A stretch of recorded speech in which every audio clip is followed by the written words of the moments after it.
원천징수 이행상황 신고서라고 하는 부분은 우리가 급여를 지급할 때 또는 뭐 이자를 지급할 때 또는 배당을 지급할 때 뭘 했을 것이다. 소득세법 규정에 의해서 우리가 소득세를 원천징수했겠죠, 여러분. 그래서 우리가 일반적으로 세금을 내야 되는 납세 의무자는 소득자가 맞습니다. 그래서 증년제 소득을 지급하는 지급자가 우리 소득자한테 소득을 그대로 주는 게 아니라 지급하는 시점에 반드시 뭘 해라? 원천징수라는 걸 해줘야 된다는 거죠. 그러면 그 원천징수를 하시고 우리는 과세당국인 내 세무서에, 여러분 이 과세당국이라고 하는 세무서는 우리 사업장의 세무서입니다. 우리 분명히 소득세 배우실 때 어떻게 배우셨다? 납세지라는 게 있다. 그런데 소득세의 납세지는 주소지가 맞다. 다만 부가가치세 그리고 원천징수와 관련된 납세지는 우리 사업장의 소재지로 간다. 이렇게 말씀드렸어요. 그러니까 사업장의 세무서에 신고 납부를 하겠죠, 여러분. 이해되셨을까요? 그리고 원천징수를 하였다라면 지급자, 원천징수 의무자는 반드시 소득자한테 뭘 줘야 된다? 원천징수 영수증을 주는 게 맞아요, 여러분. 이 원천징수 영수증을 대부분 안 주시더라고요. 회사가 퇴직금을 줬대요. 근데 나는 퇴직금이 얼마였고 얼마가 계산이 돼서 얼마 세금을 뗐고 어떻게 됐는지 상황이 궁금한데 서류를 달라고 하면 계속 안 주신다는 거예요. 여러분 이거 법령으로 주게 되어 있어요. 소득세법에 원천징수 영수증을 교부하라고 되어 있습니다. 주시는 거예요, 여러분. 다만 예외적으로 원천징수 영수증을 안 줘도 되는 경우들이 있어요. 근데 정말 예외 몇 가지예요. 그러니까 실제로 주는 거죠. 다만 근로소득자한테는 이걸 원천징수 할 때마다 안 주고 대부분 근로소득자한테는 일단 뭐로 줘요? 급여 명세로 주죠. 그리고 나서 연말정산이 모두 다 끝나면 근로소득 원천징수 영수증이라는 거로 주고 있었던 거죠. 그래서 영수증을 주는 게 맞고 그리고 지급자는 세무서에 신고를 할 때, 원천징수 의무자는 신고를 할 때 무슨 부분? 내가 소득세를 원천징수했어요 라고 하면 이 소득세를 무엇해야 되는? 집계해야 되는 서류가 필요하죠, 여러분. 그러면 그 서류가 무엇이다? 원천징수 이행상황 신고서라는 거죠. 네, 이 서류가 그 역할을 하는 부분이에요. 그 역할. 그러면 언제 신고할 거냐? 원천징수 의무자는 세무서에 원천징수한 달에 다음 달 10일까지 무엇 하셔라? 신고와 납부를 하는 거라고 보시면 되겠죠. 다만 매월 신고하는 1년에 12번 신고하는 분들은 다음 달 10일에 신고를 하시겠지만 우리는 6개월에 한 번. 그래서 언제 신고하겠다? 7월 10일 또는 다음 연도 익년 1월 10일에 우리 신고와 납부하는 사람들은 우리 반기별로 신고하는 거죠. 네, 반기별. 그렇게 진행이 될 거고요. 됐을까요? 그래서 난 부분. 그리고 원천징수 이행상황 신고서는 여러분 지방소득세는 안 들어와요. 원천징수 이행상황 신고서는 소득세만 집계하는 서류예요. 대부분 이 부분에 지방소득세도 들어오는 줄 아시더라고요. 아니 여러분 우리가 원천징수 이행상황 신고서라는 부분에 소득별 소득세를 집계하고요. 그리고 요 부분을 가지고 이게 이제 확정이 되면 우린 무슨 부분? 지방 소득세 신고서가 따로 있어요, 여러분. 근데 그 메뉴에 가서 무엇 하셔야 된다? 따로 집계를 하셔야 돼요. 근데 여기 보시면 지방소득세 얘기가 한 곳도 없죠, 여러분. 근데 교육 버전에서 막아놓은 거예요. 실무 버전에는 있어요, 여러분. 그래서 지방소득세 신고 납부도 반드시 하셔야 됩니다. 신고 납부도 반드시. 그거 회계 때 말씀을 드렸었죠. 소득세는 홈택스에 신고하시고 지방소득세에 대한 신고 납부는 언제 하셔라? 아니 어디서 하셔라? 위택스에서 한다. 따로 있죠. 지방자치단체에 내셔야 되니까요. 그래서 전자신고 하시고 납부를 합니다. 그리고 제가 왜 화살표를 원천징수 이행상황 신고서에서 이렇게 화살표를 했냐면 원천징수 이행상황 신고서에 기재된 소득세가 지방소득세의 과세표준이 돼요. 얘도 이런 과세표준이 있어야 10%를 징수하잖아요. 그러면 당연히 과세표준이 확정이 되어야 되고 거기에 곱하기 10%를 내는 건데 이 과세표준이 무엇이다? 원천징수 이행상황 신고서에 기재된 소득세가 과세표준이 되는 거예요. 그래서 지금 그 부분 작업이 안 되면 당연히 지방소득세 신고와 납부는 하실 수가 없습니다. 그래서 그렇게 가는 부분이신 거고요. 자, 그리고 우리가 원천징수 이행상황 신고서 전부 다 설명할 수는 없지만 우리가 기본적으로 좀 갖고 가야 되는 부분이 좀 있어요. 자, 회사 코드는 2100번으로 돌아주시면 되시고 그리고 우리는 급여자료 입력이라고 하는 메뉴를 잠시 열어보도록 할게요, 여러분. 네, 급여자료 입력이라는 메뉴를 일단 열어주세요. 자, 그리고 지금 이 부분 전 이쪽으로 밀어 놓을게요. 그리고 저희는 몇 월 달의 정보를 가서 볼 거냐면요. 9월 달의 정보를 볼게요. 그래서 9월을 선택하는데 여기다 9월을 넣어도 돼요. 근데 여러분 급여 자료가 입력이 어디까지 되어 있고 내용을 모를 수도 있잖아요. 그리고 여기다 날짜를 넣지 않고 우리 무엇하겠다. 불러내서 보고 싶다. 그리고 이제 일반 기업은 회사의 급여 일자를 모르지 않아요. 그렇죠? 그런데 우리 세무대리 쪽에 계신 분들은 내가 지금 기장하는 회사가 워낙 많잖아요. 그러면 그걸 다 외우고 있다 불가능한 얘기거든요. 그때도 지급일자 쓰는 거예요. 지급일자 버튼 눌러주시면 내가 현재까지 입력했던 정보가 모두 다 들어와 있겠죠? 그럼 저는 9월달 정보 보겠다고 했어요. 그럼 9월달 선택하시고 그리고 오른쪽 화면에 입력된 지급일자별로 자료가 집계가 되어 있는 거거든요. 그러면 보고자 하는 데이터를 선택하시고 선택이란 버튼을 누르면 이 자리가 자동으로 형성이 되면서 열리는 거예요. 그래서 이 기능 쓰면 됩니다. 자, 그러면 일단 9월달 거 열어놔 주시고 그리고 원천징수 이행 상황 신고서를 선택을 하겠습니다. 네, 그리고 우리 지금 현재 보시면 우리 9월달 급여는 언제 주었다? 9월 25일. 그럼 귀속과 지급이 무엇하다? 같다의 관점이 되는 거죠. 그럼 여기 귀속 기간이 있고 지급 기간이 있어요, 여러분. 근데 요거 순차적으로 좀 설명을 드릴게요. 교재 전체 화면이 붙어 있는 건 627페이지에 그림의 캡처가 있고요. 그리고 628페이지 보시면 귀속기간, 지급기간, 신고구분 이렇게 해서 쭉 설명이 아주 간략하게 붙어 있을 거예요. 그거를 순차적으로 보시면 되겠습니다. 자, 귀속기간과 지급기간은 제가 급여자료 입력할 때도 이제 설명을 드렸어요. 그러면 이 부분은 무슨 얘기다? 도대체 몇 월 달 거에 대한 얘기입니까? 라는 부분이에요. 그래서 우리가 소득을 입력할 때 우리 소득자료 입력하는 메뉴에 뭐가 있더라? 귀속월이라고 넣은 게 있는 거죠, 여러분. 귀속월. 자, 그 부분에 대한 내용을 귀속기간에 넣어주는 거예요. 그러니까 실질적으로 이게 몇 월 달 급여입니까? 라는 부분이에요. 이거 몇 월 달에 지급한 사업소득이에요? 라는 부분. 배당이 언제 거예요? 라는 부분. 이해되셨어요? 그게 귀속월이에요. 그럼 귀속기간을 넣어주시고 그리고 돈을 준 날짜가 있겠죠, 여러분? 그쵸? 지급한 기간이라는 건 그래서 우리가 돈을 준 날짜를 지급월이라고 할 거란 말이에요. 그게 이 자리에 들어옵니다. 그런데 지금 시작과 끝에 물결이 붙어요. 그래서 언제부터 언제까지라는 걸 넣고 있더라는 거죠. 아니 이거는 왜 필요하냐 라고 물어보시는데 여러분 매월 신고자였다라고 하면 이게 크게 문제가 안 될 수도 있어요. 그리고 매월 신고자 중에 간혹 기간이 필요할 때가 있을 거고요. 그럼 일단 이 기간이라는 관점을 무조건 써야 하는 사람은 누구일까요? 일단 저는 여기다가 반기자를 먼저 넣을게요. 여러분 우리는 반기 신고하는 분들 있죠? 몇 개월에 한 번요? 6개월에 한 번. 그럼 반기 신고자는 우리가 1월 달부터 몇 월에 지급한 거, 6월에 지급한 6월 달까지 지급한 거. 자, 여러분 우리 원천징수 이행상황 신고서는 무슨 기준이다? 지급 기준이에요. 지급 기준. 그러면 1월부터 6월에 지급한 부분에 대해서 우리 언제까지 신고 납부하시면 된다? 우리 다음 달 10일까지였잖아요. 그럼 7월 10일까지가 신고 납부 기한이겠죠? 자, 그리고 7월부터 몇 월까지 지급했던 부분, 12월까지 지급했던 부분에 대해서는 우리 다음 연도 우리 언제까지요? 우리 1월 10일까지 무엇하시면 된다? 신고 납부하면 된다. 그럼 이러면 6개월치를 취합해야 되잖아요. 그러니까 물결무늬가 필요하죠. 그래서 무슨 부분? 나 1월부터 6월까지 지급했던 거 집계해서 낼게. 이렇게 가야 되겠죠. 이해되셨어요? 그래서 이제 그런 부분입니다. 그러면 매월 신고자는 이 부분이 필요하지 않지 않느냐. 아니 매월 신고자도 여러분 이게 필요하기도 해요. 자, 왜 그러냐면 자, 지금 내용을 들어가서 봤더니 이렇게 얘기합니다. 우리 회사는 지급하는 날 지급을 먼저 썼네요. 여러분 여기를 귀속을 먼저 쓸게요. 자, 귀속의 월과 지급의 월이 무엇하더라? 같대요.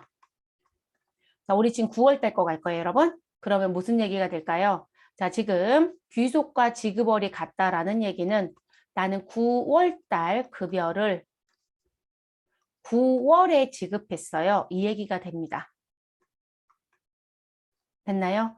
그러면 우리 신고는 언제 하면 된다? 우리 10월 10일까지 원천징수 이행상황 신고서에 소득세를 반영하여 신고하시면 되겠죠. 그리고 납부하시면 되겠죠. 자, 그런데 이런 회사도 있다는 거죠. 귀속월과 지급월을 놓고 봤을 때 같지 않아요라는 사람도 있더라. 자, 같지 않다고 했으니 그러면 결론적으로 9월 달 급여를 무엇하였다? 10월에 주었다. 이런 얘기가 되겠죠. 그렇게 되면 우리는 여기 왜 1월 10일로 써드렸을까요? 10월 10일이겠죠, 여러분? 이렇게 되면 11월 10일이 되겠죠. 됐어요, 여러분? 근데 문제는 고민할 필요가 없어요. 만약에 이렇게 각각 떨어져 있으면 그럼 여러분 반기신고자이다. 그럼 반기신고자 여러분 이거 다 검토해야 돼요? 귀속과 지급이 다 다르단 말이에요. 그럼 반기신고자를 또 조금 더 확장해 볼게요. 우리 시험은 반기신고자 이 소리 안 내요, 여러분. 우린 다 매월신고자로 시험을 봐요. 근데 반기였다? 그러면 지금 제가 매월신고자에서 귀속과 지급이 다르다고 했죠. 그럼 반기가 이게 없느냐? 아니요. 그들도 있을 거예요, 여러분. 그러면 반기신고자를 놓고 봤더니 귀속과 지급이 같다란 분들은 고민이 없어요. 그런데 우리 회사는요. 귀속하고요. 지급이라는 부분이 같지 않거든요. 라고 얘기합니다. 그럼 여러분 지금 지급에 대한 우리 원천징수 이행상황 신고서는 지급 기준이라고 했어요. 그럼 지급 기간에 입력은 어떻게 하면 될까요? 우리 상반기 거로 얘기할게요. 그러면 우리 몇 월부터 자, 연도 표시하겠습니다. 이번엔 2021년도 언제 1월부터 2021년도 몇 월? 6월에 지급한 걸 7월 10일까지 내는 거죠. 그런데 여러분 귀속과 지급이 다르다라고 했다라고 하면 우린 다음 달 10일에 줍니다.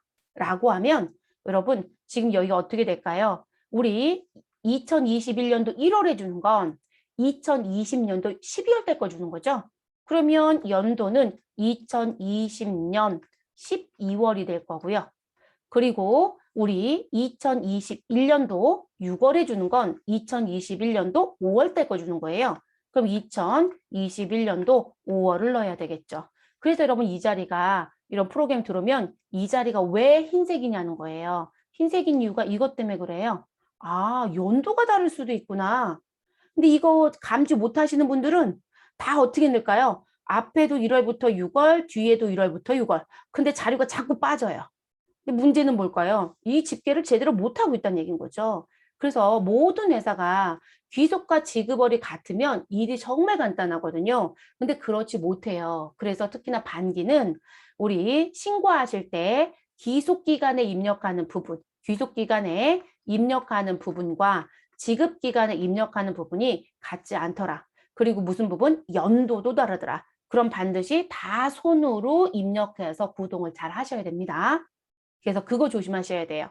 자, 그리고 매월 신고자이든 반기 신고자이든 또 하나의 문제점이 있어요. 특히나 이제 매월을 얘기해 볼게요. 자, 회사가 이렇게 얘기합니다. 우리는 귀속과 지급이 같아요. 라고 얘기합니다. 그래서 회사의 급여에 대한 부분을 보니 이렇게 얘기합니다. 저희는요, 당월에 급여를 매월 말일해 줍니다. 이렇게 얘기합니다. 그럼 여러분 당월 급여를 매월 말일해 주니까 귀속과 지급은 같다가 맞죠? 그렇죠? 문제 안 돼요? 그런데 이런 회사가 급여만 있을까요?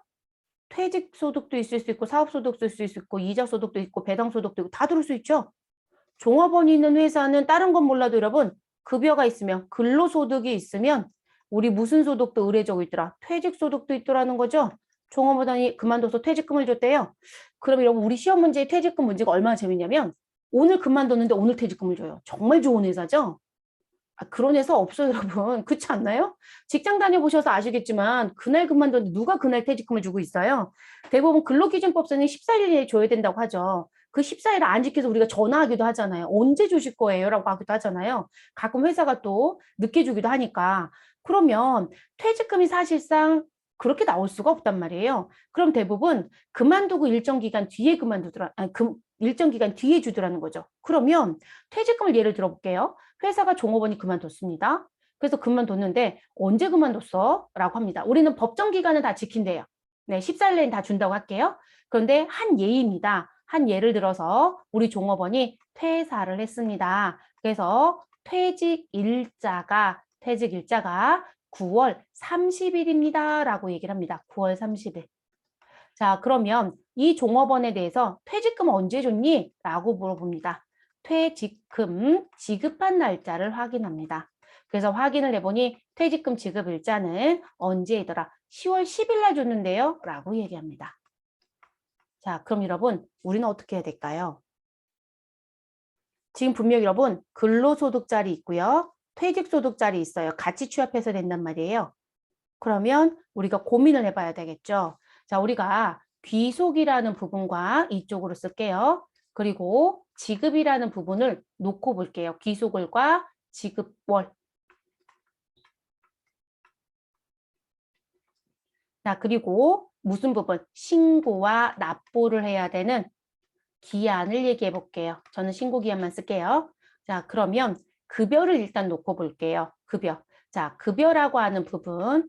자, 급여가 9월 달 걸 생각을 해볼게요. 자, 9월 달 귀속월에 해당되는 급여는 9월에 줬을 겁니다. 매월 말일에 준다고 했으니까요. 그쵸? 그럼 신고의 기한은 언제이다? 우리 10월 10일까지 신고 납부하시면 되죠? 그럼 여러분 지금 요 9월에 대한 요걸 A라고 할게요. 자, A로 입력했었던 부분은 지금 이 자리에 뭐라고 넣어주면 될까요? 나 9월부터 9월 달 거를 9월에 주었어. 이 얘기가 되겠죠? 이해됐어요, 여러분? 자, 그런데 우리 지금 현재 무슨 부분? B라고 하는 것도 써볼게요. B. 자, 우리 10월 달 급여가 있었답니다. 당연히 10월에 줬을 겁니다. 그리고 11월 10일까지 신고를 끝내주시면 됩니다. 그러면 B였을 때는 이 자리에 10이라고 모두 다 입력을 하고 갔을 겁니다. 됐을까요? 자, 근데 극연을 일단 제가 두 개를 써드렸어요. 자, 우리는 우리 9월 달에 누가 그만뒀죠? 종업원 한 명이 그만뒀어요. 자, 그래서 우리는 뭘 줘야 된다? 퇴직금을 주어야 된다. 이렇게 얘기했어요. 자, 퇴직금은 귀속은 퇴직 일자가 귀속이에요. 그만둔 날짜가 귀속이라고 봐야 돼요. 그럼 몇 월에 그만뒀어요? 9월이요. 자, 돈은 언제 줬대요? 퇴직금? 10월이요. 그쵸? 자, 그러면 신고의 기한은 언제다? 11월 10일. 근데 이분들 머릿속에 뭐가 있을까요? 아, 9월에 그만둔 사람 있어? 9월 때 급여 나가지? 그 여기에 퇴직금이 들어올 거라고 생각해요? 안 들어오거든요. 아, 그럼 걔가 10월에 줬으니까 들어오겠지? 이 상태로 조회를 하면 여러분 들어오겠냐고요? 안 들어와요. 그러면 지금 현재 제가 퇴직금을 C라고 한다면 지금 보시면 11월 10일에 나가야 되는 것, 신고가 나가야 되는 건 지금 누구와 지금 여기에 나가야 되는 건 B의 형태로 입력한 급여와 C의 형태로 입력한 급여가 같이 집계가 돼야 되겠죠. 근데 이제 이거를 안 들어오니까 어떻게 하시더라? 아, 이거 집계가 안 되네. 그래서 손을 놓고 계세요. 아니, 여러분, 여기 물결이 있잖아요. 그럼 귀속은 어떻게 취합을 해주시면 될까요? 지금 이거 두 개를 한 번에 묶고 싶잖아요. 그러면 9월과 10월을 넣고요. 지급은 10월을 넣으면 되지 않겠어요? 그럼 묶여요. 그러니까 우리가 매월이라는 분들도 저 물결의 기간의 의미를 쓸 때가 있단 말이에요. 안 그러면 나는 그냥 이행상황 신고서 2장 내면 안 되나요? 이렇게 물어보신 분들도 있어요. 어떻게 해요? 자, 2장 내겠다라는 건 지금 여기 귀속과 지급의 기간을 넣을 때 이렇게 2장 넣겠다는 거죠. B의 형태로 해서 한 장을 집계하고 마감. C의 형태로 하나를 넣어서 집계하고 마감. 자, 문제 될까요? 안 될까요? 안 돼요, 여러분. 그래서 우리가 원천징수 이행상황 신고서는 부가세하고 좀 관점이 달라요. 부가가치세 신고서는 내가 이번에 부가세 신고를 합니다라고 하면 신고서는 마지막 한 장밖에 없어야 돼요.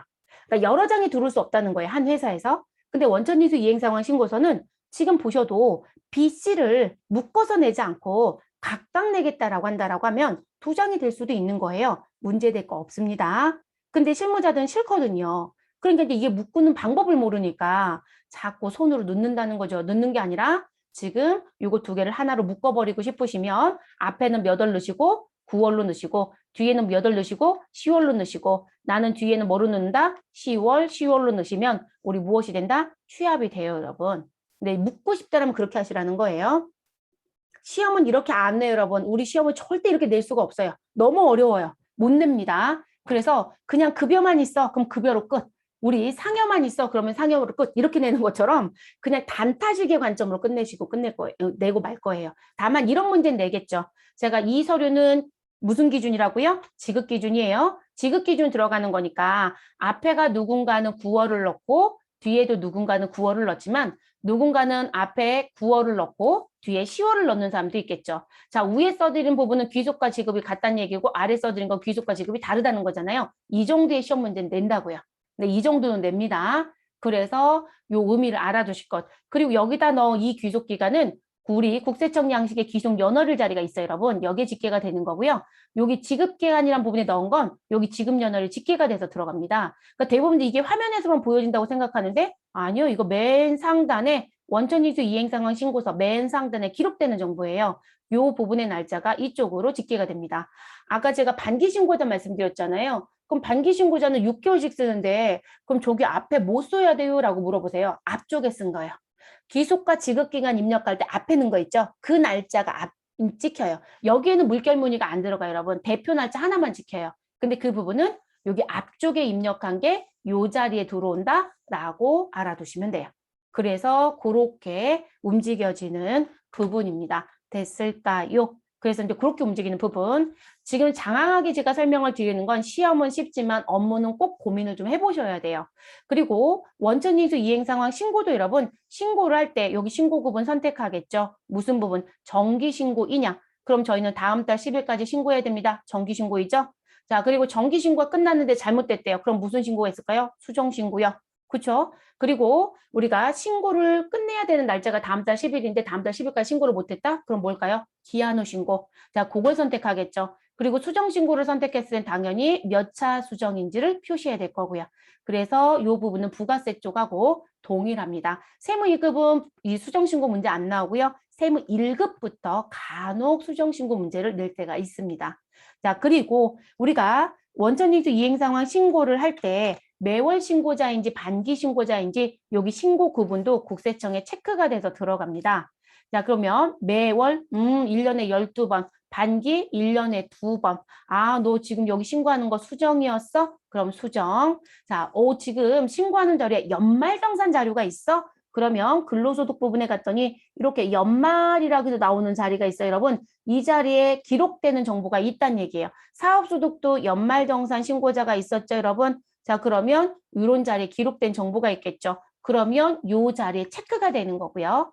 자, 그리고 우리 이런 얘기가 있었죠. 법인 조정을 하였습니다. 그랬더니 인정 상여 처분을 받았고 인정 배당 처분을 받았고 상여와 배당에 못 들어가는 사람이었다. 기타 소득 처분을 받았습니다. 라는 얘기 있었어요, 여러분. 그러면 여기 소득 처분도 체크를 해서 냅니다. 아, 저희는 연말정산했더니요. 소득세를 돌려받게 됐어요. 라고 합니다. 그럼 저는 국가한테 돈 돌려주세요. 라고 하는 환급 신청을 할 겁니다. 그러면 여기에 환급 신청에 대한 부분이 체크가 됩니다. 됐을까요, 여러분? 그렇게 해서 이제 들어가는 거고요. 그리고 환급 신청을 하게 되면 자, 지금 옆에 이렇게 글씨가 나와 있습니다. 자, 우리가 원천징수 이행상황 신고서도 장수가 꽤 많습니다. 우리 메인장 하나는 요게 메인이에요. 네, 첫 번째 장으로 보여지는 건 요게 일종 내용이고요. 나머지는 다 뒤에 붙는 서류입니다. 그럼 우리 왜 부가가치세 신고할 때 여러분 부속명세서 내세요 라고 얘기했었잖아요. 그쵸? 네, 여기서는 부속명세세 성격을 부표라고 해요. 그래서 지금 제가 꺽쇠 표시를 해드린 부분 원천징수 이행상황 신고서 부표라고 해서 나와져 있는 요 꺽쇠 표시해드린 부분 요게 모두 다 부표의 성격이에요. 사실은요. 다만 환급 신청은 환급 신청액에 기재를 하면 환급 신청서란 부분이 있으면 이게 기록이 되는 거거든요.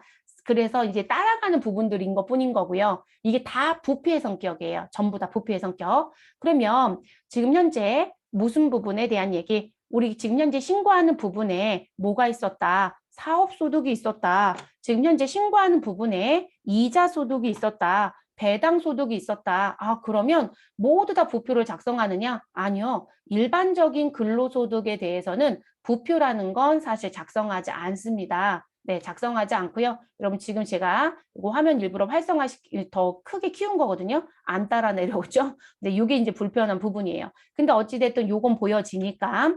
자, 지금 보시면 요게 이자소득도 있고 그리고 배당소득도 있고 그리고 무슨 부분? 법인에 해당되는 소득도 있어요. 그래서 우리가 원천징수 이행상황 신고서는 너가 누군가한테 소득을 주고 원천징수했는데 그 소득자가 여기는 소득자 기준으로 나누는 거거든요. 소득과 소득자의 기준. 소득자가 개인이다. 개인 쪽에 기재가 되고요. 소득자가 법인이다. 그럼 법인 쪽에 기록이 됩니다.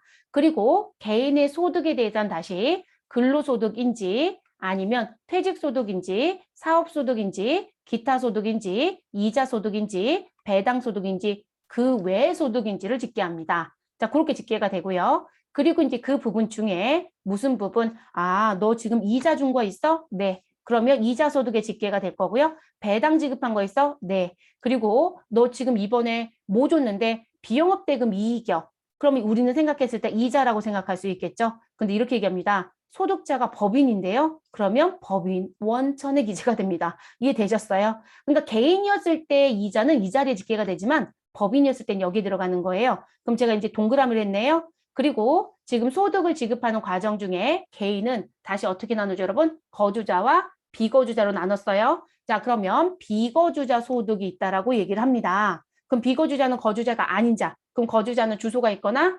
183일 이상을 머무른 자. 이렇게 얘기했죠. 그들이 아닌 자. 그럼 제가 이거 왜 표시하고 있을까요? 자, 이렇게 표시한 부분에 소득이 있으면 반드시 원천징수 이행상황 신고서 부표를 작성한다, 안 한다? 한다. 필수입니다. 시험 문제 출제를 물어본다면 AT는 출제할 의사가 거의 없더라고요. 제가 확인해 봤는데. 뭐 그러다가 갑자기 낼 수도 있어요. 뭐 그건 두고 봐야 될 일인 거고요. 지금 안 낸다고 해서 안 내지는 않거든요. 그래서 이 부표라는 부분은 필수예요, 여러분. 세무서에서 매번 얘기합니다. 제발 부표 좀 내라고 이렇게 얘기하거든요. 가산세가 있으면 득달같이 낼걸요? 이게 가산세가 없거든요. 그러니까 누구는 내고 누구는 안 내고 전 그 생각도 해요. 아니 마감 버튼에서 모두 다 제어 장치를 만들면 끝날 텐데 라는 생각은 하는데요. 어쨌든 이 부표를 꼭 내야 되는 게 맞아요. 자, 시험은 전산세무 1급이 금년도 출제를 시작했어요. 전산세무 1급이 올해 합격률을 보면 전년 대비 다 반토막이에요, 여러분. 정말 심각한 합격률도 있죠. 옛날로 돌아간 합격률도 있단 말이에요. 왜냐면 작년 합격률이 무슨 20% 가까이도 나왔단 말이에요. 10몇 분, 18%인가도 나왔었으니까. 근데 올해 합격률이 그닥 좋지 않아요. 근데 이런 걸 전혀 모르신 분들, 그게 자격증만 몰입해서 봤던 분들은 서류를 아예 보질 않거든요. 매일 첫 번째 쪽만 보고 있거든요. 그러니까 이걸 냈더니 이건 뭔 소리지? 글씨엔 하라고 하니까 여기 클릭은 해요. 이게 왜 내야 되는 건지 알지도 못하고 그냥 하고 있는 거죠. 근데 비거주자한테 소득을 지급하거나 배당 소득을 줬거나 우리 이자 소득을 주었거나 법인이 소득 대상자에서 법인 원천이라고 표현하잖아요. 자, 그 부분이 있으면 반드시 원천인수 이행 상황 신고를 할 때 부표라는 걸 작성해서 갑니다. 그리고 또 하나, 이 부표가 자동 작성이 안 되는 경우가 많아요. 자동 작성이 안 되는 건 어떻게 해야 될까요? 우리 반드시 수동으로 기재합니다. 법인 원천 쪽은 원천징수 명세 및 납부세액도 반영이 안 되는 경우도 있습니다. 그래서 법인 원천은 모두 다 수동으로 작업하는 경우도 있어요. 그래서 꼭 확인하실 것. 시험은 글씨가 나와주면 꼭 갑니다. 세무는 안 낼 거, 세무 2급은 안 낼 거로 보여지긴 하지만 알아두셔야 되는 부분. 그리고 연말정산이라든지 중도태세자가 발생하면서 환급이 나왔다고 얘기를 해요. 소득세. 자, 그럼 이 환급은 두 가지 방식이 있어요, 여러분. 부가세 같은 경우는 예정신고 때 환급이 나오면 예정 때 일반 환급자면 돌려받지 못하고 확정 때 반영해서 그래도 환급이 있으면 그때 돌려받잖아요. 근데 소득세 같은 경우는 방식이 두 가지가 있어요. 무슨 부분? 아, 나요. 상계할게요. 이렇게 얘기해요. 아, 내가 상계하겠다? 이건 무슨 얘기냐? 나 앞으로 미래에 낼 세금이 있어요. 미래에 내야 되는 미래 세금과 무엇 하겠다? 나 정리할게요. 이런 부분. 문제 될까요? 문제 안 돼요. 왜냐면 2월 달에 연말정산 끝났더니 환급액이 100만 원이 생겼어요. 근데 우린 종업원한테 3월 달에도 급여를 줄 거고 4월 달에도 급여를 줄 거고 5월 달에도 급여를 줄 거거든요. 그러면 급여에 대해서 세금은 계속 떼야 되잖아요. 그죠? 징수하겠죠? 그러면 그때 내야 되는 세금이랑 지금 내가 국가한테 돌려받아야 되는 세금이랑 상계하겠다고요. 아, 그렇다고 종업원한테 환급세금을 안 주냐고요? 아니요. 회사는 종업원한테는 본인들이 먼저 줘버려요. 그리고 회사가 내야 될 세금하고 정리하겠다는 거죠. 중소기업들이 이 상계 방식을 많이들 선택을 하세요. 그러면 이제 여러분은 회계를 고민해 봐야 돼요. 우리 회계에서는 그걸 깊이 배운 적은 없어요. 그러면 나 지금 종업원한테 미리 줬고 회사에서 내야 될 미래 세금이랑 상계하겠다? 어차피 원천징수세는 계속 예수금이에요. 그러면 이 예수금이랑 상계 정리해야 되는 계정이 뭐냐라는 걸 고민해 보셔야 되겠죠. 대체적으로 국가한테 아직 못 돌려받았다라고 하면 미수금 처리해 놓거든요. 그럼 미수금 차변에 있었던 거랑 대변에 예수금이 발생되면 뒤에 가서 납부하는 날짜 10일 날 무엇하면 돼요? 상계요. 그거를 0이 될 때까지 한다는 거예요. 이 방식을 선택하는 경우가 있어요. 그러면 21번 자리에 환급 신청을 쓰지 않습니다. 그냥 뭐가 될까요? 이 경우는 지금 남번호 그냥 곧바로 쓸게요. 20번 자리에 뭐가 있다? 다음 달로 넘겨서 무엇 하겠다? 상계할게. 그래서 차월, 2월 하는 무슨 금액이 있다? 환급세액이 있다. 라고 얘기를 합니다. 그래서 이렇게 가져갑니다. 우리 시험은 얘를 정말 사랑합니다. 그래서 여러분 시험 문제 풀다 보면 여기 전월 미환급세액 입력해서 당월에 발생된 세액이랑 정리하고 이 자리에 들어온다는 건 여러분 자, 요 부분을 원로 얘기하면 요 자리에 기재가 되는 게 9월이었대요. 그럼 여러분 10월이 되면 여기 12번 자리에 10월 달에 원천징수 이행상황 신고서에는 20번 자리에 있었던 요 부분이 12번 자리에 들어오는 거예요. 그러니까 이게 계속 끌고 다닌다는 얘기거든요. 시험은 또 그렇게 내려고 보니까 내가 원천징수 이행상황 신고서를 9월 달 거도 작성해 줘야 되죠. 그래야 10월로 당길 수가 있거든요. 아, 그걸 하고 싶진 않대요. 그래서 시험지 매번 써줍니다. 뭐가 있다고? 전월 미환급세액이 있다고. 그럼 우리 시험은 여기다 직접 입력을 해서 우리 그번 달에 내야 된 세금이랑 상계 정리해서 여기 당월 발생 환급세액이랑 조정이 될 거거든요. 그러면서 마무리되는 시험 문제 계속 내요. 그러니까 타이핑은 업무에서는 안 쳐요, 여러분. 네, 업무에서 누가 치고 있어요? 9월달 원천징수 이행상황 신고서 20번짜리 금액이 10월달 원천징수 이행상황 신고서에 가면 9월에 20번짜리 금액을 12번짜리로 당겨갑니다. 자동 반영이 돼요.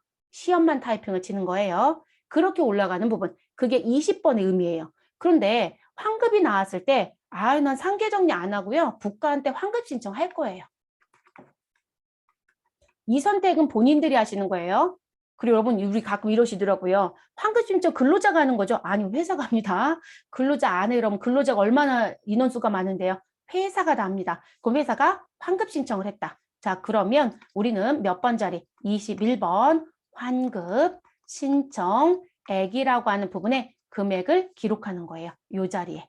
됐어요 여러분? 그리고 여기에 금액이 들어가면 우린 요 자리 환급 신청에 체크가 되는 거예요. 여러분 여기 위에 신고 구분은요. 여러분들이 손으로 체크할 수 있는 건 우리 소득처분 말고는 없어요. 네, 소득처분은 여러분이 마우스로 클릭하는 게 맞아요. 나머지는 다른 부분의 자료와 연동이 되는 거예요. 그래서 여러분들이 손체크할 수 있는 건 없어요. 이게 신고서에 기록돼서 들어간 정보인데도 불구하고 내가 연동 자료가 있었을 때, 그럼 매월 신고, 반기 신고도 설정한 자리가 따로 있다는 거죠. 네, 환경등록 쪽에서 설정한 자리가 따로 있어요. 거기서 제가 매월 신고를 설정해 놓으면 매월로 체크가 돼서 계속 신고가 되는 거고, 그제서 저희는 반기 신고를 하겠다고 체크하면 얘가 반기로 체크가 돼서 들어가는 겁니다. 그리고 여기 신고 구분이 수정이면 수정이 체크되는 거고, 신고 자료에 연말정산 자료가 있으면 연말이라는 게 체크가 되는 거예요. 이해되셨어요? 그렇게 되는 거고요. 그러면 이렇게 정리가 됐습니다. 그럼 여기다가 금액만 써서 내면 끝이냐? 아니죠. 국세청은 뭐가 궁금할까요? 뭐 때문에 환급인데 저희 근로소득 연말정산 때문에요.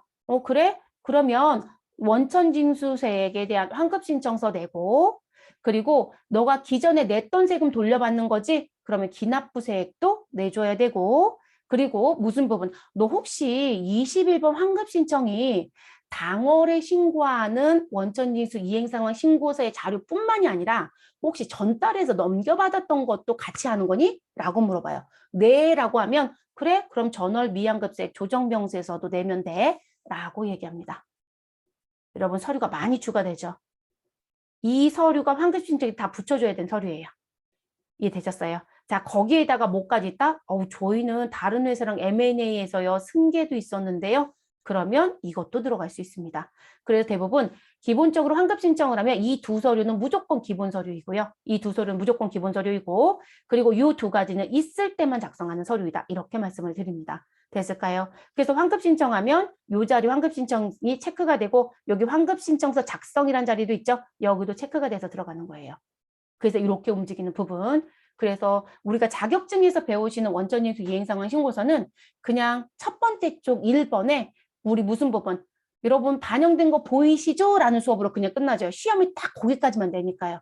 근데 지금 내용에 세부적인 부분들이 조금 있어서 제가 설명을 좀 드렸습니다. 그러니까 자격증은 마음을 무겁게 가져가실 필요가 없어요. 어차피 어렵지 않아요. 누구만 잘 넣으시면 귀속과 지급 입력하는 것만 실수 안 하시면 됩니다. 그래서 급여 자료 입력이라든지 각각의 소득 자료 입력한 부분이 있었다라면 그 입력했던 부분에 요 정보에 맞춰서 요게 집계되는 거기 때문에 그렇게만 넣어주시면 됩니다. 됐을까요? 자, 그 다음 지금 여러분들 이제 요것도 업무 때문에 알려드려요. 지금 소득의 내용을 봤더니 근로소득, 퇴직소득, 사업소득, 기타소득, 이자소득, 배당소득, 법인, 원천 이렇게 나뉘어 있어요. 자, 여러분 우리가 부가가치세 같은 경우는요. 부가가치세 신고서 한 장에 네가 겸용사업자이든 100% 과세사업자이든 네가 영세율을 적용받는 사업자이든 이번에 고정자산을 샀든 그냥 부가세 신고서 한 장에 쫙 기재가 돼서 그거로 그냥 끝나지거든요. 그러면 부가가치세 같은 경우는 납부서가 몇 장일까요, 여러분? 제가 부가가치세 신고를 했어요. 그러면 납부를 해야 될 거잖아요. 그럼 부가가치세 신고를 하고 그리고 전 프로그램에서 뭘 출력해요? 납부서를 출력해서 우린 무엇할 것이다? 납부를 해야 되겠죠, 여러분? 자, 그럼 납부서는 몇 장이다? 그냥 각 사업장별로 한 장. 그냥 한 장이에요, 여러분. 저 한 장이라고 쓸게요. 그냥 끝이라는 거죠. 그런데 제가 이거 왜 표시했을까요? 자, 소득세는 아니에요, 여러분. 자, 소득세 신고를 합니다. 자, 그리고 신고를 끝냈으니 납부서를 뽑아야 되겠죠? 자, 근데 이 납부서가 어떻게 뽑혀야 된다? 소득별로 뽑습니다. 소득별로 납부서를 출력합니다. 그리고 소득별로 무엇한다? 납부를 합니다. 자, 우리 회사가 이번 달에 근로에도 기재가 된 게 있고 그만둔 종업원이 있어서 퇴직도 있다. 그리고 이번에 직무 향상 교육으로 인해서 우리 외부에서 외부 강사를 초빙해서 강사를 지급한 게 있다. 근데 그분은 사업소득자라고 얘기하더라. 그러면 저는 소득이 몇 군데가 있어요? 근로, 퇴직, 사업. 세 군데 기록이 됐네요. 그럼 납부서가 몇 장이다? 세 장이요. 무슨지 아시겠죠? 그거 모르시는 분들이 납부서에 가시면 근로소득이 첫 번째 장에 있어요. 그것만 출력을 하세요. 그래서 가끔 이 원천이득 이행사항 신고서랑 납부세 금액을 안 맞추시고, 그러니까 이게 실수가 일어나려면 사람이 하는 일이다 보니까 실수가 일어나려면 그런 실수가 있어요. 근데 그게 실수인지 모르고 그것만 납부를 해버려요. 근데 뒤늦게 세무서에서 연락이 옵니다. 너네 소득세 미납이 있더라? 저희는 당황스럽죠. 무슨 소린가요? 라고 봤더니 퇴직하고 사업을 안 낸 거예요. 이해되셨어요? 그래서 납부서가 한 장으로 안 끝나요, 여러분. 제가 소득별로 납부서를 뽑으라고 했으면 납부도 소득별로 이루어져야 되는 부분이에요. 반드시 이것도 확인합니다. 그럼 여러분, 소득세가 나오면 항상 같이 따라다니는 누가 있어요? 지방소득세예요. 그럼 지방소득세도 그러냐? 아니요. 지방소득세는 한 장입니다. 지방소득세는 소득별로 과표가 다 기재가 됩니다. 소득세가. 그런데 납부서는 한 장입니다. 그래서 지방소득세는 그렇지 않습니다. 그래서 지방소득세 신고라고 하는 부분에 대한 부분이 이루어지면 여기는 납부서를 따로 출력합니다, 여러분. 납부서 따로 출력하시고요. 납부를 하시면 되는데 이 경우는 한 장으로 그냥 끝나집니다. 됐을까요? 그래서 이게 그런 의미예요. 칸 구분이 되어 있는 게. 그래서 중요한 부분입니다. 그래서 꼭 알아두셔야 되는 부분. 뭐 시험에 어차피 나쁜 문제가 안 나오니까 이론에서만 묻고 말잖아요. 그러니까 그냥 끝나지지만 그게 또 하나 부가세하고 다른 점. 그래서 우리가 소득세가 가끔씩 납부 실수를 하기도 해요. 그래서 이제 말씀을 잠깐 드렸고요. 자, 그리고 그 다음. 자, 급여자료 입력 부분이랑 원천이수 이행상황 신고서 부분이랑 내용을 좀 볼게요. 자, 지금 여기 보시면 조금 이따 이제 조회하면서 볼 거예요, 여러분. 자, 기본급, 상여, 식대 쭉 나와 있어요. 그러면 여기 급여자료 부분에 가서 보니 과세되는 급여는 얼마가 있고 480, 비과세되는 건 얼마가 있고 우리 30만 원. 자, 그리고 하경자 씨 같은 경우는 과세는 300, 비과세는 40 이렇게 나와 있거든요. 그러면 이 부분에 전체 금액을 보고 싶다? 그러면 이 자리 보시면 지급 총액은 850이고 과세 총액은 780이고 총 비과세 금액은 70만 원이고 그리고 여러분 뭐라고 써 있어요? 자, 이거를 보셔야 해요. 여러분들은. 자, 그러면 지금 무슨 부분? 제출과 관련된 비과세가 있고 미제출과 관련된 비과세가 있어요. 이거 중요합니다. 자, 우리가 소득세와 관련돼서 원천징수 이행상황 신고서 작성할 때 근로소득 부분에 갔더니 여기 소득지급이라고 하는 자리가 있고요. 소득지급.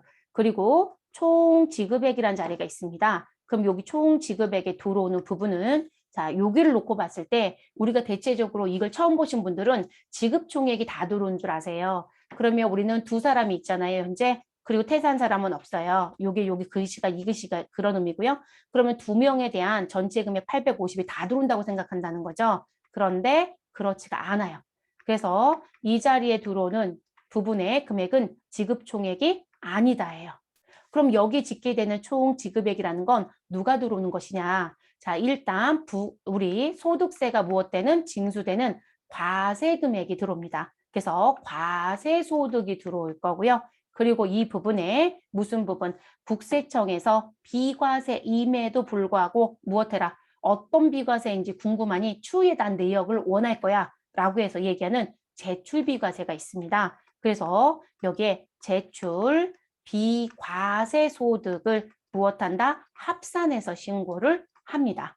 다른 말로 돌려서 얘기하면 이렇게 얘기할 수도 있죠. 이거 똑같은 얘기를 어떻게 얘기해도 될까요, 여러분? 너가 주는 전체 금액 있지 않니? 지급총액. 그쵸? 여기에서 누구를 빼면 똑같은 얘기가 될까요, 여러분? 미제출 비과세요. 여기 아래쪽에 미제출 비과세가 있잖아요. 그래서 전체 금액에서 세무서에 제출하지 않는 비과세가 있더라. 그래서 미제출 비과세를 무엇하겠다? 우리 빼고 신고한다. 이렇게 돼요. 프로그램의 좋은 점은 뭘까요? 이게 자동으로 반영이 된다는 거죠. 근데 여러분 이게 왜 중요하냐면 연말정산할 때 제가 분명히 말씀드렸죠. 실무자들이 일을 조금 꼼꼼히 가리키는 분들은 무슨 보면 소득의 집계부터 먼저 하라고 한다고. 그럼 그 소득의 집계는 원천징수 이행상황 신고서 근로소득 총 지급액에 집계된 금액이 우리 각각의 직원별로 내는 서류가 뭐였어요? 근로소득 지급 명세서라겠죠? 그 서류에 종업원이 1000명이다. 그럼 1000명의 서류에 집계된 금액의 합과 지금 이행상황 신고서 총 지급액에 집계된 합이 반드시 같아야 돼요. 근데 그 반드시가 깨졌다 그럼 원인 찾기 하셔야 돼요. 그거 다르다라면 국세청에 다 소명 옵니다. 그럼 이제 이유를 찾아야 되겠죠. 저희요. 중도 입사자가 있던데요. 그렇죠, 여러분. 중간에 입사한 사람? 근데 왜 달라요? 라고 물어봤더니 그 사람 전근무지가 있대요. 라고 얘기합니다. 그럼 우리 회사에서 나간 급여가 아니잖아요. 그러니까 원천징수 이행상황 신고서에 그 금액이 당연히 기록이 안 되어 있죠. 그 회사에서만 기록이 돼 있겠죠. 그럼 그것만큼 차액이 뜬다 안 뜬다? 떠요, 여러분. 그거 다 맞춰야 된다고요. 그래서 그걸 맞추라는 걸 얘기하는 거예요. 근데 그거를 얘기를 설명을 안 하니까 왜 급여 입력 잘 되어 있는데 이걸 맞추라고 하지라고 생각을 하세요. 그거 맞추셔야 되고 그거 맞출 때 누구요? 과세소득, 비과세소득 올바르게 되어 있는지도 같이 보는 거예요. 그래서 이 부분이 문제가 있으면 안 됩니다. 그래서 우리가 이 연말정산할 때 지급과 관련돼서 첫 번째 장에 기록되는 금액은 원천징수 이행상황 신고서에 벌써 반영이 된 것이다. 라고 봐야 된다고 말씀을 드려요. 그리고 연말정산을 할 때 그걸 맞추는 거다. 이해되시나요? 특별한 문제가 없으면 갖다가 되겠죠? 아까 제가 말씀드린 것처럼 무슨 부분이요? 이 사람이 전근무지가 있는 종업원이 들어왔다. 그럼 우리는 연말정산할 때 전근무지가 있으면 무엇 하셔야 된다고 했어요? 반드시 합산해야 된다고 했잖아요. 그러니까 우리 회사에서 주지 않은 소득이 들어가니까 금액이 더 늘어나니까 불일치가 생긴다는 거죠. 이해됐어요? 그리고 이런 경우도 있으세요. 종업원이 투잡을 하는 경우가 있어요. 그러니까 직장이 두 군데인 거죠. 근데 연말정산을 양쪽에서 안 해요, 여러분. 그렇게 되면 한쪽으로 취합을 시켜버려요. 그랬더니 이러고 계시더군요. 저희 회사에 그런 종업원이 있거든요. 그럼 저는 연말정산 때 그 직원 거 아무것도 안 해도 되죠? 큰일 날 얘기예요, 여러분. 연말정산을 안 한다는 얘기는 보험료 공제 얼마 받을 것이고 의료비 공제 얼마 받을 것이고 이걸 안 한다는 거고요. 연말정산 메뉴에 가서 그 종업원이 김철수 했다. 그럼 김철수 불러드리고 그대로 그냥 마감해서 제출하시면 되는 거예요. 그걸 안 한다는 표현이에요. 근데 그걸 어떻게 이해하시냐면 연말정산 추가 자료 입력에 김철수를 안 불러드린다고 생각을 하시더라고요. 지급 명세서 내셔야 돼요, 여러분. 행위를 안 한다는 거예요. 행위를. 그러면 그 회사는 그거로 끝나지겠죠? 근데 우리 회사가 그 회사에서 있었던 금액을 가져다가 우리 회사에서 합산해서 한꺼번에 돌리는 거거든요. 그러면 문제는 우리 회사에서 안 나간 급여가 있으니까 또 뭐가 달라요? 지금 소득 지급에 기재된 총 지급액이랑 연말정산 때 집계되는 금액이 같다 다르다? 다르겠죠. 이해되셨어요? 그리고 그럼 그게 환급 신청을 하잖아요. 환급 신청할 때요. 그 차액이 뜨면 차액의 원인을 또 쓰셔야 돼요. 그게 거기까지 다 영향을 주는 거예요. 중요한 부분이에요, 여러분. 근데 이걸 너무 등한시하세요. 근데 이게 중요한 부분이기 때문에 그리고 소명받는 건 안 좋아요, 여러분. 자꾸 일거리 늘리는 거잖아요. 일거리를 줄이시는 거예요. 그래서 그 내용을 실시간으로 볼 수 있는 자리가 이 자리예요. 그래서 요거 가지고 확인하시면 됩니다. 네, 업무는 요거 가지고 확인하시면 되는 거고요. 그리고 그러면 제출하는 비과세, 미제출하는 비과세 다 외우냐고요? 아니요. 어떻게 외워요, 여러분?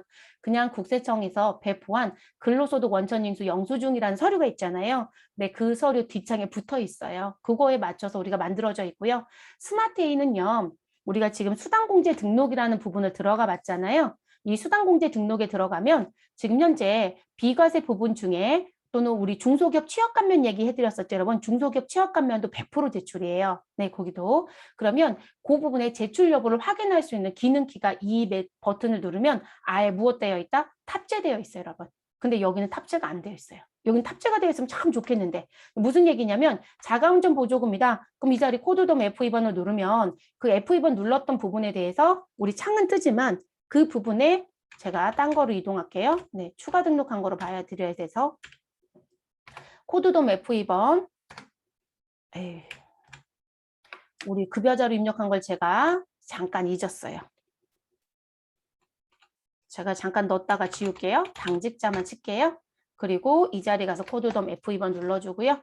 그러면 지금 이렇게 비과세 코드돔이라고 해서 들어오잖아요, 여러분. 그럼 이 부분에 글씨를 보시면 여러분 제출하는지 제출하지 않는지 내용 알 수 있어요? 없죠, 여러분. 근데 스마트에이는 이거를 볼 수가 있어요. 이 수당 등록할 때부터. 그래서 우리가 실질적으로 궁금하면 그냥 이 자리에서 바로 무엇 하셔라? 열어보셔라 라고 얘기를 해요. 근데 그 부분은 근로소득 원천징수 영수증 또는 근로소득 지급 명세서 장수가 많다고 했잖아요. 그 많은 장수 한 장에 그게 끼어 있어요. 요약표가 A4 용지 한 사이즈로. 그래서 이제 그 부분 가지고 또 보시는 분도 있기는 해요. 근데 프로그램에 그런 기능이 이런 데 탑재되어 있으면 훨씬 더 편하긴 하거든요. 근데 세무사랑은 그 기능이 여기 탑재되어 있지는 않습니다. 이쪽 메뉴에서는 탑재가 되어 있지 않고요. 자, 그래서 그 내용도 여러분이 조금 아셔야 되는 부분이에요. 그래서 우리 교재 628페이지 중반부에 보시면 자, 제출하는 비과세 대표적인 거 그리고 미제출하는 부분에 대한 대표적인 거 써드렸을 거예요. 그게 이 부분하고 여기에 연동이 됐다가 뒤에 모이는 부분이에요. 그러면 일단 여러분 우리가 9월달 급여를 일단 집계를 해서 내용이 어떻게 모이는지 볼게요. 자, 9월달의 내용을 보면 우리 현재 제출과 미제출의 구분을 봤더니 제출하는 비과세가 10만 원이 있어요. 그러면 여러분 지금 교재에 써 있는 거 보시면 교재 부분에 들어가서 보시면 지금 제가 보시라고 말씀드린 게 이 자리거든요. 제출과 미제출. 자, 그럼 지금 보면 육아수당, 야간근로수당, 국외근로수당, 연구수당, 중소기업 취업감면. 자, 요런 부분은 국가한테 무엇 해야 된다? 제출을 해야 되는 부분이다. 비과세임에도 불구하고. 자, 그리고 미제출이다 라고 하는 부분은 식대, 자가운전 보조금, 당직수당 등은 국세청에 신고하지 않습니다. 그래서 요런 부분이 조금 달라지는 부분들이에요. 그래서 알아두셔야 되는 부분이어서 말씀을 드렸고 그리고 이것 때문에 여러분 세무조사가 나오면 100%뭘 얘기를 할 거냐면 지금 급여대정 보세요, 여러분. 지금 급여대정 봤을 때 지급 총액이 얼마예요? 850이에요. 그럼 여러분 이거 분기하시라고 하면 차변에 뭐라고 쓰실 거예요? 우리 모두 다 사무직이다. 그럼 차변에 급여 850 이렇게 써놨겠죠? 근데 지금 당장 생각해 보실 게 뭐냐면 차변만 보세요. 차변만. 그럼 회계 처리했을 때 저는 회계정보 총계정 원장에 우리 급여라는 부분으로 850만 원이 반영되어 있습니다. 다만 뭐 생산직 직원이면 제주 원가로 또 일부가 들어가겠죠. 그게 중요한 게 아니시니까 그 850이 회계정보에 들어가 있어요. 그런데 그럼 여기 총 지급액이라서 근로소득에도 얼마가 들어왔어야 되는 거예요? 850이 들어와야 된다는 거죠. 그런데 그렇지가 않더라는 거예요. 여기 들어와서 보니 여기에 850만 원이 들어오는 게 아니라 850에서 국가가 제출을 받지 않겠다라고 했던 비과세를 우리 빼고 들어온다는 거잖아요, 여러분. 그럼 850에서 600을 빼면 60만 원을 빼면 얼마가 돼요, 여러분? 790이죠? 이 자리 790 들어올 거거든요. 그러면 이 790만 원이 우리 이제 1월부터 10월까지 자료에 변화가 전혀 없다고 할게요. 그럼 12달치가 790만 원으로 신고가 됐겠죠. 근데 우리는 12달치가 총계정 원장에 급여로 잡혀 있겠죠. 그러면 무슨 생각할까요? 이상한데? 야, 급여는 850으로 신고가 되어 있는데 왜 이행상환 신고서는 790이야? 이렇게 생각하죠. 그리고 무슨 생각할까요? 아, 그 미과세 미제출 있나 보네 라고 얘기합니다. 그럼 이제 세무조사가 나와서 뭘 보여달라고 할까요? 급여 850이 맞는지 확인해야죠. 그러니까 뭘 달라? 임금대장 달라고 하겠죠. 그래서 임금대장에 850이 기재되어 있고 그리고 무슨 부분? 세금 신고할 땐 790이다. 그럼 이제 두 개를 비교해서 무슨 부분? 그래? 그러면 지금 비과세가 있었다는 거네? 그러면 급여대장에 이렇게 써 있겠죠. 기본급 얼마, 상여 얼마 이렇게 쭉 써 있겠죠, 여러분? 그럼 이제 그거 가지고 뭘 봐요? 누가 제출하지 않는 부분이었는지? 식대, 자가운전 보조금. 이해됐어요, 여러분? 그래서 식대와 자가운전 보조금은 제출하지 않는 것이다. 그럼 식대가 지금 현재 10만 원씩 직원들한테 주었고 자가운전 보조금이 직원들한테 20만 원씩 주었다. 이거 본다는 얘기거든요. 그리고 나서 이제 그 다음에 뭘 볼까요? 비과세 요건 충족했는지 서류 좀 봐봐. 그렇게 얘기합니다. 그래서 이제 이 회사에 9월 달 거를 딱 열었습니다. 그리고 9월 달에 뭘 가져오라고 제가 조사관이랑 뭐라고 얘기했거냐면 9월에 복리후생비 대장 좀 보여주실래요? 라고 얘기합니다. 그래서 9월에 복리후생비를 열었습니다. 근데 우리는 뭐가 써 있을까요? 식대만 써 있는 게 아니라 그 식대란, 그러니까 복리후생비란 부분에 이게 식대인지 아니면 보험료인지 뭐 이렇게 주저주저에 써 있겠죠? 근데 거기에 이런 글씨가 너무 많은 거예요. 중식대. 야근 식대가 아니라 중식대, 중식대, 중식대, 중식대가 22번이 있더라. 자, 9월 달에 실제 일하는 근무일수 세번이 22번이래요. 아, 회사가 밥 사주고 있었네? 근데 얘네 비과세 했다고? 그러면 일단 이 연도권은 다 과세네? 이렇게 되는 거예요. 조사는 이렇게 이루어지는 거예요, 여러분. 그래서 인건비가 신고할 때 내가 모르고 신고해도 그냥 넘어가는 게 되게 많다는 거예요. 근데 조사가 나오면 법인세에서 털리고 소득세에서 털리고 막 이런 얘기를 해요. 근데 그게 이런 부분들이 다 연결이 되어 있어요. 그러니까 연말정산 때도 일단 문제가 되고 신고가 잘못되면 그리고 그 다음에 조사 과정에 이렇게 대조를 해서 임금대장을 여는 거예요. 이해되셨어요? 그래서 실제 금액의 차이가 있는 건 정상일 수 있다. 그런데 우리가 임금대장에 분명히 항목이 기재가 되어 있을 거고 그게 소득세법상 비과세 요건에 미제출 비과세였는지도 확인해야 된다는 거죠. 그 잘 하셔야 되는 부분들이세요. 네, 그래서 거기까지 이제 말씀을 드린 거고 됐을까요?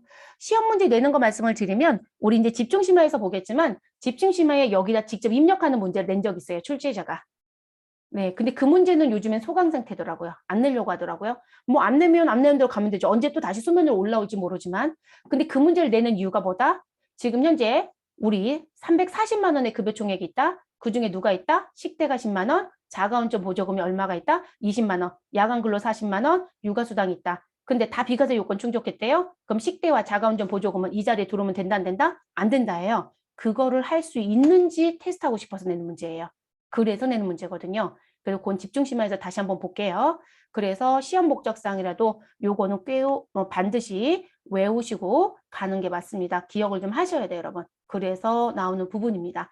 그리고 근로소득자 중에 1월부터 12월 사이에 그만뒀다라고 하면 어디에 돈다? 중도퇴사자. 그래서 여러분 간이세액이라고 해서 들어온 자리가 있어요. 이 간이세액 자리는 무슨 의미이다? 계속 근무자의 관점으로 보시면 되세요. 또는 그만둔 사람 같은 경우는 마지막 달 급여가 들어오는 부분. 그래서 급여 자료 입력에 우리 급여를 입력하게 되면 이 자리에 들어옵니다. 그리고 이 자리에 들어올 때 여러분 인원수가 들어와야 되잖아요. 네, 인원수 같은 경우는 뭐로 보시면 되신다? 우리 일반적으로 무급자는 카운트가 안 돼요. 네, 무급자는 카운트가 안 됩니다. 무급은 급여 안 가져가는 분들. 그럴 수도 있거든요. 그래서 무급자는 이상하다. 급여자료 입력의 인원수가 7명이 있고 근데 여기 들어올 때 6명이다. 근데 그 7명 중에 1명이 무급자였던 거예요. 그럼 그분은 여기에 카운트가 안 됩니다. 그러니까 사실상 급여를 가져가는 사람만 들어오는 거예요. 소득세가 있느냐 없느냐를 보는 게 아니고요. 지급하는 금액이 있느냐는 걸 보는 거예요. 그래서 그렇게 카운트가 되고요. 그리고 이 간이세액에 집계되어 있는 사람 중에 무엇한 사람이 있다? 나 여기 7명이 있거든요. 근데 이번 달에요. 1명 그만뒀어요. 그럼 이 자리에 1명이 들어오는 거예요. 됐을까요, 여러분? 그리고 이번 달에 우리 일용 근로자가 있다. 그럼 이 자리에 들어오는 거고 그리고 우리 연말정산 몇 월에 하죠, 여러분? 2월에 하죠. 그럼 2월에 연말정산이 끝나면 이 자리에 들어옵니다. 근데 제가 연말정산은 얼마? 납부 금액이 10만 원이 넘어가면 무엇할 수도 있다? 나눠낼 수도 있다. 그래서 이게 분납금액이라는 게 그래서 있는 거예요. 그래서 여기 보시면 연말정산 시점에 납부할 세액이 얼마? 10만 원을 넘어가게 되면 우리는 분납할 수 있기 때문에 그랬을 때 이 자리에 넣어준다는 거. 근데 여기다 직접 입력 안 해요. 이것도 급여자료 입력에 우리 중간 정산이라고 해서 나왔던 버튼 옆에 눌러드렸죠. 그랬더니 비활성화되어 있긴 했지만 분납 글씨가 있었죠. 거기에서 연동해서 끌고 들어오는 거예요. 그래서 그렇게 들어오는 부분이고요. 그래서 이제 근로소득은 그렇게 카운트가 됩니다. 그리고 우리가 이제 이렇게만 얘기하고 끝나지만 그 다음에 여러분이 또 하나 봐주실 건 우리가 특히나 이제 근로소득자들 얘기할 때 이런 근로소득자인데 우리가 반기신고자래요. 그래서 금년도 1월부터 6월 달에 대한 부분을 난 1월부터 6월에 지급을 했다. 그리고 저는 반기신고자입니다. 이렇게 얘기했어요. 그럼 여기 인원수가 누가 들어오냐고 물어보세요. 마지막 달 인원수가 들어요. 근로소득은 마지막 달. 그럼 마지막 달에는 얘기 뭐냐면 1월부터 6월에 전체 인원을 더하는 게 아니라 6월 달 인원만 집계가 돼요. 네, 6월 달 인원만 그렇게 집계가 됩니다. 그렇게 되게끔 국세청이 그렇게 신고하게끔 얘기를 했어요. 그래서 그거에 맞춰서 프로그램이 세팅되어 있습니다. 그래서 이제 그렇게 움직이는 부분. 그리고 저희가 근로소득 부분의 치중이 크기 때문에 제가 근로소득만 계속 말씀을 드리는 거예요. 계속 그렇게 움직인다는 거. 그러면 저희는 요거 기준으로 여러분 이제 입력해서 끌고 가는 거 얘기를 좀 해볼게요. 그리고 프로그램에 가면 아니, 프로그램이 아니라 우리 교재에 가면 여기 당월 조정 환급세액이라는 게 있어요. 여기 말하는 부분, 요 자리와 요 아래쪽을 말하는 거거든요. 그러면 이 당월 조정 환급액이라고 하는 건 내가 이 전달에 20번 4월, 2월 환급세액이 있었다. 그럼 그게 이번 달에 12번 전월 미환급세액으로 들어올 것이다. 그럼 이번 달에 내야 될 세금과 무엇한다? 조정을 해서 정리하겠다. 그게 당월 조정이란 부분이에요, 여러분. 그렇게 들어가는 부분. 근데 이번 달에 환급이 생길 수도 있죠, 여러분. 그럼 이번 달에 환급이 생기면 요 자리에 들어가요. 당월 발생 환급세액이 들어가는 거예요. 이번 달에 환급이 생기면. 그래서 요 자리에 들어오고 그리고 나서 너 2월 할 거니? 환급 신청할 거니? 이렇게 결정하는 거거든요. 그래서 그게 계속 뱅글뱅글 도는 것처럼 움직이는 거예요. 근데 시험에서 자꾸 뭘 한다. 이렇게 전월 미환급세액 30만 원이 있거든요. 입력 좀 해보실래요? 라고 문제를 내요. 그럼 여러분 지금 보여드린 것처럼 우리 내야 되는 소득세가 23만 500원이 있었다. 근데 전월 미환급세액이 얼마가 있더라? 30만 원이 있더라. 그러면 전월에서 넘겨받은 30만 원과 금월에 내야 되는 23만 500원하고 뭐가 돼 여러분? 조정이 돼야 되겠죠? 그래서 조정이 돼서 이번 달에 낼 세금이 있다 없다? 없는 거예요 여러분. 그게 당월 조정이라는 거예요. 그리고도 남죠 여러분. 얼마가요? 우리 30만원에서 23만 원 빼면 7만 원이 남는 거잖아요. 그럼 그 7만 원을 우리는 20번짜리에 다시 기재가 돼서 다음 달로 또 넘어가면 7만 원 12번짜리에 또 조정해서 0이 될 때까지 그거를 계속 한다고요. 무엇하면 상기하겠다는 관점이며 환급 신청 안 하면. 근데 이 문제를 계속 내거든요. 그래서 이거 붙여드린 거예요. 시험에서 계속 내는 것 때문에. 자, 그럼 우리 실무예제 가볼게요. 자, 실무예제 보시면 주식회사 청송의 급여는 귀속을과 지급일이 동일하다. 그리고 원천징수 신고는 매월 하고 있답니다. 자, 9월에 원천징수 이행상황 신고서를 작성해달라라고 했습니다. 그러면 저희가 급여 자료를 열어보니 이 회사는 9월달 급여를 9월에 주고 있네요. 네, 동일한 거 맞네요. 그러면 이 조건에 맞춰서 들어가 볼게요, 여러분. 그러면 원천징수 이행상황 신고서는 여러분들 다 열어놓으셨을 거니까 자, 2021년도 상태 커서 있으시면 그대로 엔터. 자, 그리고 몇 월이요? 9월. 근데 여러분 귀속과 지급이 같아요? 그럼 9월만 넣고 엔터. 자, 그리고 2021년 동일하니까 엔터. 그리고 여러분 같다고 했어요? 그럼 그냥 엔터 치세요. 그럼 복사가 되져버려요. 그럼 따라 붙습니다. 근데 여러분 귀속과 지급이 같네요? 그럼 모두 다 9월인 거죠? 그러면 그냥 끝까지 엔터랍니다. 그래서 가끔 미친 듯이 엔터 하시면 됩니다라고 얘기하거든요. 왜냐면 동일하면 여기다가 입력을 9월을 넣고 9월을 넣고 안 해도 돼요. 처음 시작하는 점에 9월만 넣고 그대로 엔터 치시면 된다는 거예요. 그러면 지금 봤더니 종업원은 몇 명이요? 2명입니다. 그쵸? 우리 지금 여기 총 인원 2명이고 무급자 없어요, 여러분. 그래서 2명이고요. 그리고 들어오는 금액 제가 아까 미리 계산해 드렸죠? 850만 원에서 미제출 비과세 60만 원 빼면 790이다. 그 금액이 이 자리에 들어온다 안 들어온다? 들어올 것이다. 790 들어왔죠, 여러분? 됐어요. 그래서 이제 이렇게 들어온 거고요. 그리고 소득세는 우리 어느 부분 보시면 우리 지금 보여지고 있는 부분에 이쪽 부분, 그러니까 지금 세 개로 구분하면 지금 보여지고 있는 왼쪽의 내용은 사원 등록에 있는 사원 정보와 임금 대상 정보를 넣는 자리고 가운데는 급여 항목에 있는 내용의 전체 집계 자리이고 그리고 맨 끝에 있는 오른쪽은 공제 항목 쪽에 있는 전체 집계라고 보시면 돼요. 그러면 요 전체 집계되어 있는 부분에 소득세와 지방소득세 스크롤 쭉 내려보시면 우리 소득세 전체 금액 얼마? 22만 9,190원. 지방소득세 얼마? 22,910원. 그럼 그 금액이 요 자리에 들어오죠. 근데 이 서류는 무조건 소득세만 집계되는 서류이다. 그래서 지방소득세 22,910원은 이 자리에 집계되지 않습니다. 됐어요, 여러분? 그러면 이렇게 해서 정리가 끝나는 거예요. 그러니까 시험 문제는 이행상황 신고서 문제를 내면 무슨 부분? 급여 자료 입력하시고 이행상황 신고서에 반영하시오. 그럼 지금 저희처럼 조회만 하고 저장하고 나가면 끝이에요. 거기다 추가되는 게 무엇이다? 나 전월 미환급세액 있네. 그러면 그거를 가정을 세운다면 22만 9,190원이 있었습니다. 근데 전월 미환급세액 50만 원이 있대요. 그럼 이 자리에 50만 원을 넣습니다. 저는 환급을 아직 못 받았다는 거죠. 그럼 내야 되는 세금 22만 9천 원이 요걸 입력하기 전에는 납부세액 쪽에 있었거든요. 제가 다시 지워볼게요. 여러분 거랑 비교하세요. 지우지 마시고. 그러면 납부세액 쪽에 소득세가 22만 9,190원이 들어있었던 거죠. 근데 저는 전달해서 넘겨받은 미환급세액 50만 원이 있다. 그래서 11번짜리 입력을 하면 당월에 내야 되는 22만 9,190원과 조정이 된다는 거예요. 그게 당월 조정 환급세액이라는 거예요. 그러면 우리는 실제 얼마가 또 남겨져 있다? 22만 9,190원이 빠지고 27만 810원이 무엇되어 있다? 우리 돌려받을 게 있다. 이렇게 얘기가 되는 거죠. 됐을까, 여러분? 그래서 여기 환급세액이 있죠. 저 근데 이번 달에요. 이 27만 810원을 환급 신청하겠대요. 자, 일단 여기 환급 신청에 체크박스는 안 되어 있어요, 여러분. 그러면 27만 810원을 저처럼 넣어보세요, 여러분. 그리고 엔터. 그랬더니 환급 신청 자리가 체크가 되는 게 보이시죠? 자, 이렇게 되고, 그리고 저는 환급 신청할 때 그냥 신청하는 게 아니라 무슨 뭐 원천 징수세액 환급 신청서 작성, 기납부세액 명세서를 작성. 이해되셨어요? 그리고 이게 전월 미환급세액 가지고 조정했던 거예요. 그럼 여기도 작성. 무슨지 아시겠죠? 우리 인수합병 부분에 의해서 손괴명세가 있었다. 그러면 승계명세도 작성. 이해 다 되시죠? 아까 말씀드렸던 게 그거예요, 여러분. 그러니까 업무는 이거 다 할 수 있어야 된다는 거예요. 그래서 실제 기중의 연말정산 하기 전까지는 사실 요 자리만 써요. 대부분. 그리고 이제 그거 쓰다가 뭐가 있으면 우리 부표 작성해야 된대요. 라고 하면 이자 배당 글씨 들어와져 있죠. 그리고 내려봤더니 비거주자에 대한 거 들어와져 있죠. 제가 비거주자 무조건 내야 된다고 했어요. 이자 배당에 대한 거, 비거주자에 대한 거, 법인 원천에 대한 건 반드시 별도의 부속 서류처럼 부표가 뒤에 붙어야 된다겠죠. 이게 그 얘기인 거예요. 됐나요?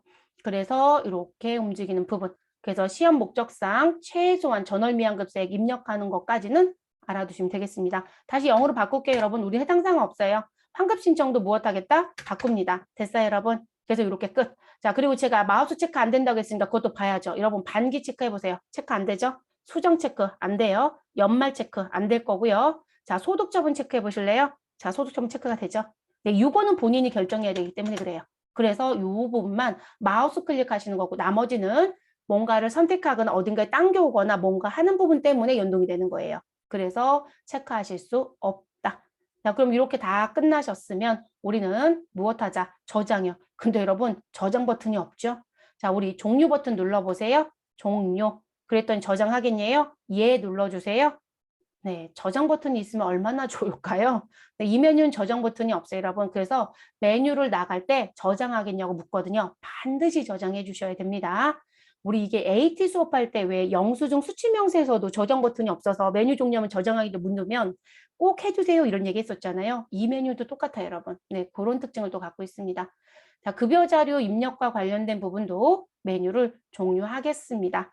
그리고 여기 써드린 부분, 이 부분 그리고 이제 여러분 시작했으면 끝을 봐야죠. 제가 분명히 무슨 부분, 제출과 관련된 부분에 대한 건 국세청에 신고를 할 거라고 했잖아요. 그럼 정말 육아수당이 집계가 되냐고요? 봐야죠. 어디에 가자? 연말정산 추가자료 입력에 갑니다. 자, 그리고 우리는 누구 부를까요? 하경자 씨가 육아수당이 있었죠? 네, 그러면 4번 자리에서 코드 덤 F2번 눌러주시고요. 하경자 씨 선택을 해주세요. 확인. 그러면 하경자 씨가 총 급여가 얼마라고 집계가 될 겁니다. 자, 그래서 지금 총 급여 12달치 들어왔을 거고요. 자, 이 상태에서 우리는 아래쪽에 누구 열어요? 근로소득 원천징수 영수증. 자, 근로소득 원천징수 영수증 열어주시고 우리 왜 과세되는 급여 보는 건 벌써 말씀을 드렸어요. 그래도 한 번 더 볼게요. 자, 총괄 상태로 그대로 조회 버튼 눌러주세요.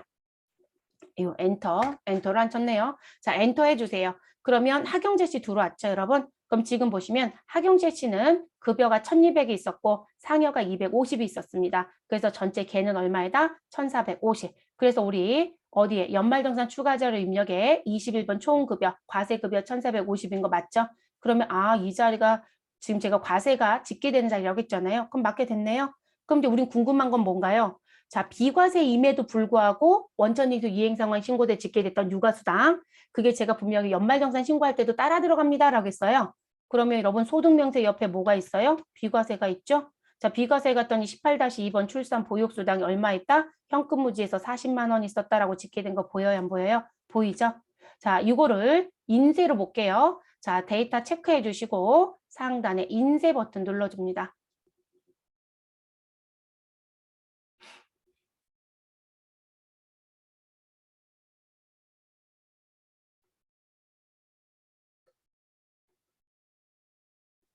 자, 요게 첫 번째 장이에요, 여러분. 여기 보세요. 8쪽 중에 1쪽이죠.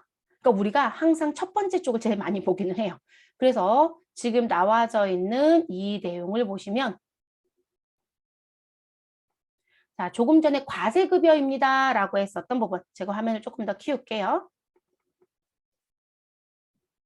자, 과세급여라고 했던 게 이 노마자 1번 자리예요. 근무처별 소득 명세. 그러면 급여부터 직무발명 보상급까지 16번에 개로 들어온 1450. 그래서 요 자리가 무엇이 되고 과세급여가 집계되는 자리입니다. 소위 말해서 연말정산 추가자료 입력의 총급여로 모인 거. 그래서 그게 이 과세급여 자리입니다. 그리고 우리 노마자 2번에 갔더니 비과세 및 감면소득 명세가 있죠. 이거 국세청에 내는 서류라고 했잖아요, 여러분. 그러면 이 자리가 무슨 부분? 비과세. 그리고 대표적으로 우리 중소기업 취업 감면 이런 거 있었죠. 그래서 감면 소득에도 국세청 신고를 한단 말이에요. 자, 그 부분에 대한 게 이 자리에 집계가 돼요. 그래서 출산 보육 수당 40만 원 있어요. 전 요거만 봤어요. 여러분 제가 분명히 중소기업 취업 감면도 기록할 거라고 했죠. 바로 있죠. 18-32번에 해당되는 중소기업 취업 감면이 있다. 그 너는 청년에 속하기 때문에 90% 적용했구나. 그래서 1450 그대로 다 들어온 거 보이시죠? 됐어요. 자, 이렇게 신고가 된다고요. 그러니까 여러분 자료 신고가 잘못되면 안 돼요. 그래서 이 노마자 1번과 2번에 있는 이 금액이 원천 징수 이행 상황 신고서 무엇이 있더라? 여러분 총 지급액인가요? 그 자리의 금액과 무엇 해야 된다? 일치. 그러니까 여러분 종업원이 1000명이면 너무너무 골치가 아프겠죠. 그래도 맞추셔야 돼요. 확인은 하고 신고하시는 거예요. 그러니까 대부분들이 그냥 연말정산만 하고 그냥 보내면 다 될 거라고 생각을 하세요. 아니요, 그렇지 않아요, 여러분. 업무는 그렇지 않습니다. 그래서 이 부분도 해주셔야 되는 것 중에 하나예요. 그래서 이거 보여드리고 싶어서 아까 말씀드렸던 거고요. 그러면 정리 끝났으니까 메뉴는 닫겠습니다. 여러분 됐을까요? 그리고 옆에 정산명세 부분의 내용도 있고 부양가족 내용도 있고 연금저축도 있고 뭐 월세 소득도 있고 이런 내용들은 지금 연말정산 추가자료 입력에 입력했던 정보들 그냥 따라 들어오는 거예요, 여러분. 그래서 크게 뭐 문제될 부분들은 없습니다. 그래서 요 서류가 세무서에 신고가 된다는 얘기거든요. 그래서 나오는 부분들 됐을까요? 저는 창을 또 닫을게요. 그리고 하경자 씨는 우리 삭제할게요, 여러분. 네, 선택해서 삭제하세요. 어차피 연말정산 뒤에 가서 다 할 건데요. 그때 다시 불러드리도록 하겠습니다. 그래서 연말정산 추가자료 입력까지 마무리 됐나요? 그래서 이렇게 정리가 되는 부분입니다. 그러면 원천징수 이행상황 신고서 교재 부분에 나와져 있는 것까지 이제 다 끝났고요. 그리고 그 630페이지 보시면 원천징수 전자신고 관련돼서 시험 출제에서는 제외되는 부분입니다라고 해서 써드린 게 있어요. 이게 지금 실제 국세청 홈택스 신고하기 전에 원천징수 이행상황 신고서 작성하시고 마감하신 다음에 전자신고 들어가야 되는 프로세스 써드린 거예요. 업무 때 활용하시면 되겠고 자격증은 전혀 시험 문제 안 내고 있고요. 그리고 중반부, 금년도 중반부에 업데이트가 되면서 전자신고 메뉴 또 감춰버렸어요.